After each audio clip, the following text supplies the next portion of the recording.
Ryan?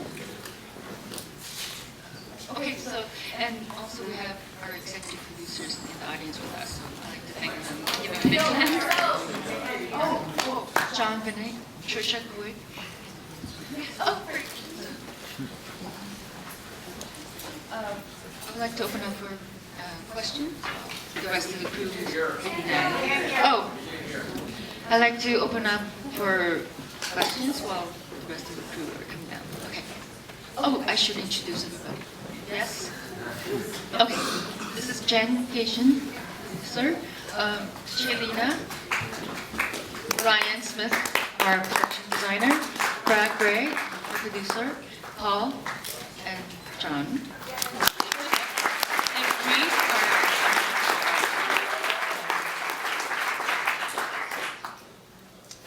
any questions?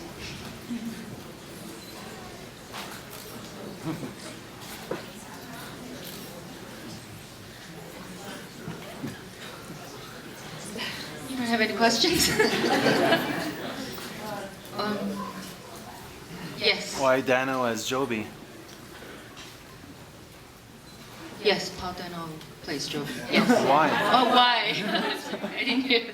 His question was why Paul Dano as Joby. Originally, the script was written for someone who was older, in his mid-30s, and I happened to sneak my script to Paul. This is when I didn't really know him very well, but and he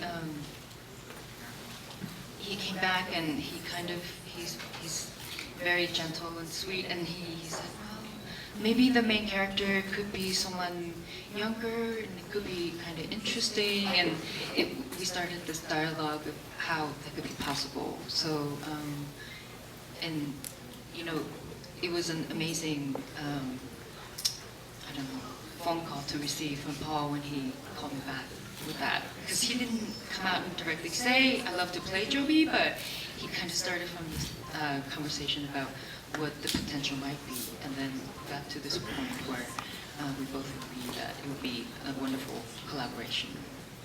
So that's why. Yes. There's a lot of... Can't hear you. We still can't hear you. You can't hear. Oh, okay. Okay. I'll try to do better with this one. Okay. There's not a lot of dialogue in the film, but so there's a lot of time that where we watch Paul and the other characters just reacting to the situation. Did you write it from a standpoint that you knew that it was going to have a lot of time where you were going to sit with the characters and there wasn't going to be a lot of dialogue, or and how did that dialogue come about? Was it through improvisation, or was it all written word? From what I remember, it's a mixture of both written and improv.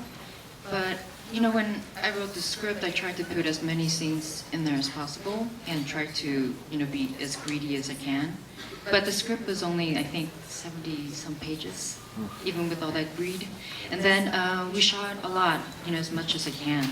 And then during the editing process, a lot of that stuff got cut out. I mean, that's what I remember in the process. So I'm gonna have Paul answer that also. Yeah, the script was like 72 pages, and to me it read more like a short story almost than a screenplay. I did not want to improvise because I thought the script was really good, and we did not need to, you know, go off it at all. But So sort of wanted us to, and especially with Shay, it was really great for us just to get to hang out, and so would just let the camera roll, and we would just try and live in front of it. Yeah, I think that's it. It was really natural as well. Thanks.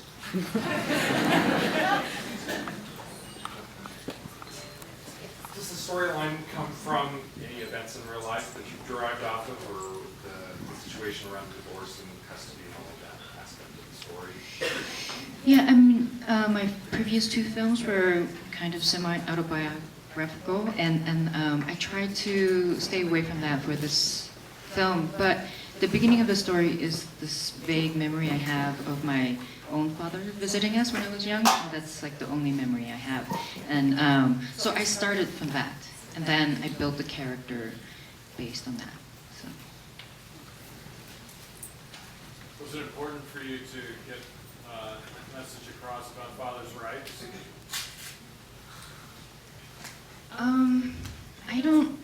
I didn't really set out to make this film about fathers' rights or what that means. I wanted to kind of better understand somebody who kind of signs off their child. And it was kind of a long journey for me because I don't have so much information about my own father. So it was something that I had to learn and discover. So I don't have a particular message, but it was something that I challenged myself to understand more. At the back there? Yeah. Hi. Was it difficult to cast a little girl because she did a great job?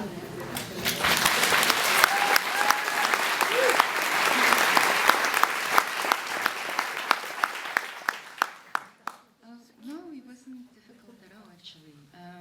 We went to this great elementary school in Jen's hometown, and the principal there was very, very helpful, and she let us observe the kindergarten, first grade, and second grade. And it was in their PE class.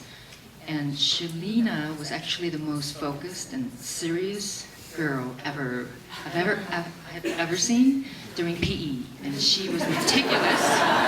And she was meticulous about her skippings and jump ropes, and she wouldn't stop until she was done, like, and did everything perfectly.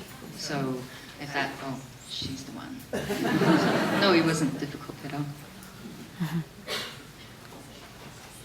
Yes, sit around here. Like, you chose to write a character of the mediator that is such a different character than the protagonist. Can you talk to us about how you saw those differences and why you wrote a character of the same age that's so different? Oh, you mean Butler versus? I think I mentioned previously the in the original script, Joby was a lot older, so we modified that according to Paul's age, and then character for Butler stayed the same. So that's where the contrast and the personalities comes from.